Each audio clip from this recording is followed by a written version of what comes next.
இதில் விளக்கம் சொல்கிறதுக்கு எதுவுமே கிடையாது. நான் எப்படி பார்க்குறேன்னா, அது அவங்களால உணர முடியாது. நான் ஏன்னா அவங்களோட ரொம்ப வேறு மாதிரி வாழ்ந்துட்டேன் என்னோடய வாழ்க்கை. தெரியல, என் வீட்டில் சோறு இல்லைனாலும் என் வீட்டுக்கு அசிஸ்டன்ட் வந்துட்டாங்கன்னா அவங்கள சாப்பிட வச்சுட்டு நானே என்னோடய ஒய்ஃபும் பட்டினியே படுத்துருக்கோம். ஸோ அதனால் வேணும்னு யாருக்கு எந்த தவறையும் செஞ்சதில்லை, வேணும்னு யாருக்கு எதையும் கொடுக்காம விட்டதில்லை. என்கிட்ட இருக்கும்போது கொடுத்துருக்கேன். இல்லாதப்ப நான் இல்லைன்னு தான் சொல்ல முடியும். இல்லாதப்ப நான் என்ன பண்ண முடியும்? ஆனால் இந்த சுதந்திரத்தை நான் அவங்களுக்கு கொடுத்துருக்கேன்.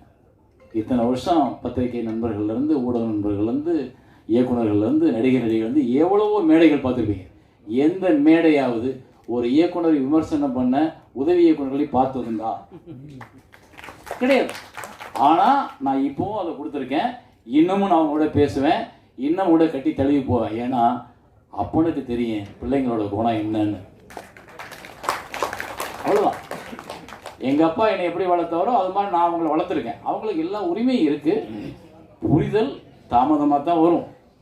இயக்குனர் ஆகும் போதும், இயக்குனர் ஆனதுக்கு அப்புறமும், பிள்ளை குட்டிகள் பெற்று போட்டதுக்கு அப்புறமும். இப்போ பாண்டியன் சொன்னார்ல, என் அசிஸ்டண்ட்டு நான் டைரக்டர் ஆகும்போது தான் அது புரிஞ்சிச்சுன்னு. அதனால் உமாபதிக்கோ ராமகிருஷ்ணனுக்கும் இன்னும் கொஞ்சம் லேட்டாக கூட புரியலாம். அவ்வளோதான். ஸோ வந்து இருந்த உங்களோட அன்பு எனக்கு மகத்தானது. ஏன்னா அன்னையிலேருந்து இப்போ வரைக்கும் என்னுடைய படங்களாக பார்த்துக்கிட்டு இருக்கீங்க. என்னை மனுஷனாக பார்க்குறது இல்லை. இங்கே யாரும் அது பார்க்க வேண்டிய அவசியமும் கிடையாது. அவங்கள பாதுகாத்துக்கிறதுக்கு அவங்களுக்கு தெரியணும். அவங்களுக்கு இன்னொருத்த பாதுகாக்கின்ற கட்டாயம் கிடையாது. நான் இங்கே இருக்க யாரையுமே பாதுகாத்துட முடியாது. நான் என்னை தான் பாதுகாத்துக்க முடியும். ஸோ நீங்கள் இந்த திரைப்படம் 21 வருஷங்களுக்கு அப்புறம் இந்த ஜென்ரேஷனுக்கு போய் சேர்றதுக்காக என்ன பண்ணியிருக்கோம், இந்த படத்தில் என்ன இருக்குது, இந்த படம் அவங்களுக்கு என்ன சொல்லும். நான் அப்படி தான் படம் எடுப்பேன். படம் எடுக்கும் பொழுது வியாபார நோக்கம் மட்டும் எடுத்திருந்தால் நான் என்றைக்கோ காணாமல் போயிருந்திருப்பேன். பெரிய வெற்றியை கொடுத்துருப்பேன். 5 படம் பெரிய ஹீரோவோட ஒர்க் பண்ணியிருப்பேன். அப்புறம் காணாமல் போயிருப்பேன். ஆனால் இன்னமும் என்னுடைய படம் எங்கேயோ ஒரு இடத்துல, என்னோடய சமூகத்தில், என்னோடய பக்கத்தில் யாரையோ ஒருத்தர் இந்த படம் கையை பிடிச்சி கூட்டி போய் ஒரு கரையை சேர்த்து விட்டுருச்சுன்னா அது என்னோடய வெற்றி. அப்படி தான் நான் ஒவ்வொரு படத்தையும் உருவாக்கியிருக்கேன். இந்த படம் கூட அதுதான்.